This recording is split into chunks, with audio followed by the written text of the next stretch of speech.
ओम शांति। आज की मुरली का सार। मीठे बच्चे, बाप और दादा की भी वंडरफुल कहानी है। बाप जब दादा में प्रवेश करे तब तुम ब्रह्मा कुमार कुमारी वर्षे के अधिकारी बनो।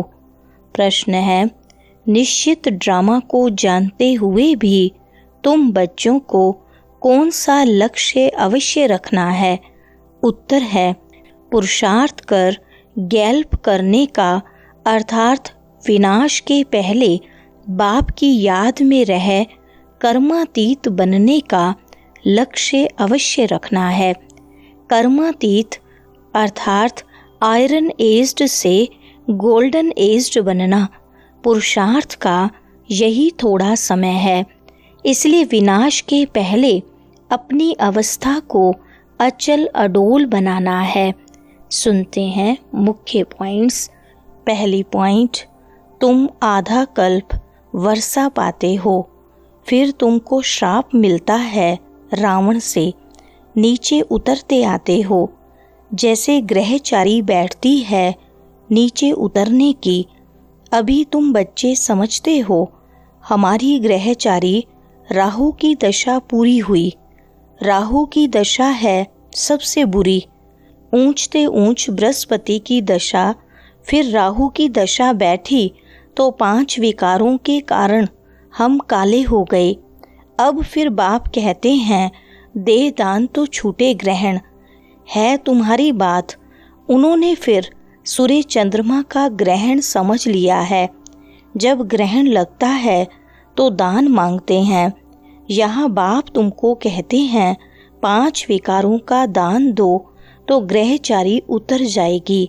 दूसरी पॉइंट, गाया भी जाता है आत्माएं परमात्मा अलग रहे बहुकाल। बाप कहते हैं पहले पहले तुमको सतयुग में भेजा था, फिर अभी तुम आकर मिले हो। आगे तो सिर्फ गाते थे, उनका यथार्थ अर्थ अभी बाप बैठ समझाते हैं। सभी वेद शास्त्र जप तप स्लोगन आदि जो भी हैं सबका सार बाप बैठ समझाते हैं। चक्र तो बिल्कुल सहज है। अभी कलयुग और सतयुग का संगम है। लड़ाई भी सामने खड़ी है। यह भी तुमको निश्चय है सतयुग की स्थापना होती है। कलयुग में जितने भी हैं उन सबके शरीर खलास हो जाएंगे। बाकी आत्माएं पवित्र बन हिसाब किताब चुकतू कर जाएंगी। यह सब के कयामत का समय है। तीसरी पॉइंट, जब तक हम कर्मातीत अवस्था को पाएं तब तक संगम पर खड़े हैं। एक तरफ हैं करोड़ों मनुष्य, दूसरे तरफ हो सिर्फ तुम थोड़े से। तुम्हारे में भी कितने हैं जो निश्चय बुद्धि होते जाते हैं। निश्चय बुद्धि विजंती, फिर जाकर विष्णु के गले की माला बनेंगे। एक है रुद्राक्ष की माला, दूसरी है रुंड माला। उस रुंड माला में छोटी छोटी शक्ल होती है। यह निशानी है हम आत्माएं ही आकर फिर बाप के गले की माला के दाने बनेंगे। फिर यहाँ आएंगे नंबरवार। माला 8 की भी है, 108 की भी है, 16,108 की भी है। अब 16,000 हैं या 5-10 हजार हैं, उनका कोई हिसाब नहीं निकाला जाता। चौथे पॉइंट, बाप कहते हैं तुम जितना नज़दीक आते जाएंगे तो यह सब समझ जाएंगे। आज हम यहाँ हैं, कल विनाश होगा, फिर सतयुग में थोड़े से देवी देवता होंगे, बाद में वृद्धि को पाते हैं। सतयुग के आसार भी दिखाई पड़ते हैं। बाकी लाखों जाकर रहेंगे, फिर लाख रहें व 9-10 लाख रहें, एक्यूरेट नहीं कह सकते।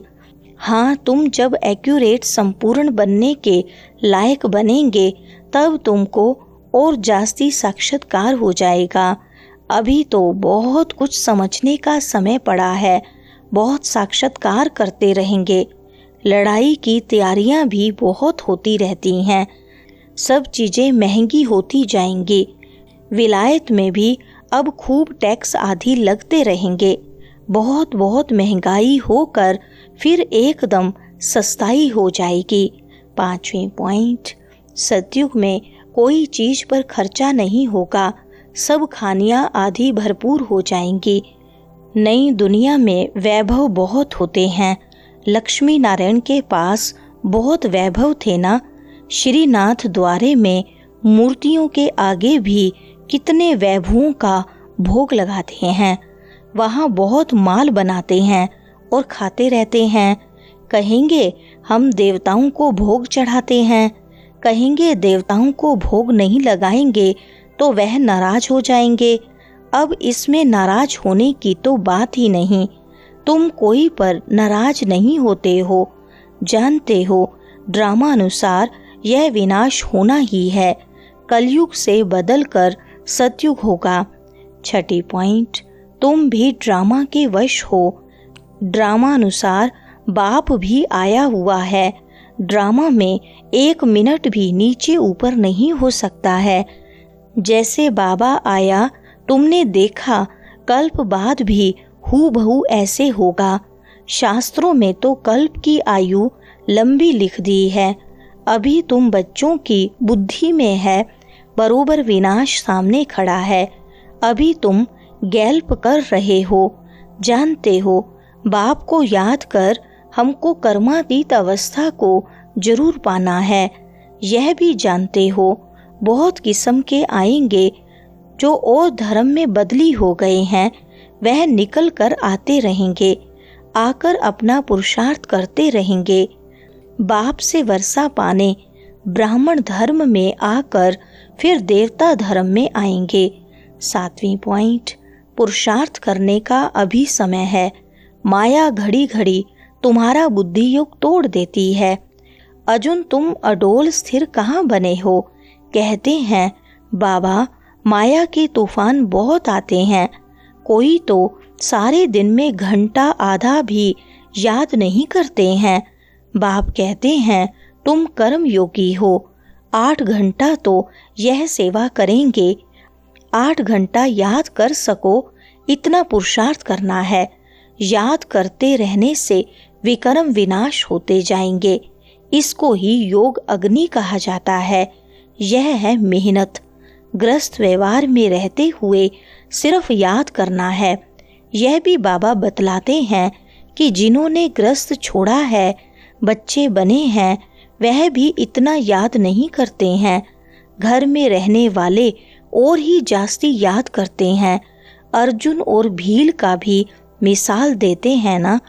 8वें पॉइंट, अभी तुम संगम पर राजयोग सीख रहे हो। इस संगम को कल्याणकारी युग कहा जाता है। संगम का ही गायन है। गंगा सागर का मेला दिखाते हैं। यह सब है भक्ति मार्ग का। यह है ज्ञान सागर और ज्ञान सागर से निकली हुई ज्ञान गंगाएं। ज्ञान सागर से पतित पावन अक्षर लगता है। वह समझते हैं पतित पावनी गंगा है और फिर गंगा में स्नान करते ही आते हैं। यह नदियां तो सतयुग से लेकर चलती आती हैं। आजकल तो नदियां भी कहां कहां डुबो देती हैं। प्रकृति भी तमो प्रधान, सागर भी तमो प्रधान हो पड़ा है। सागर थोड़ी सी उछल खाएगा तो सब कुछ खलास कर देंगे।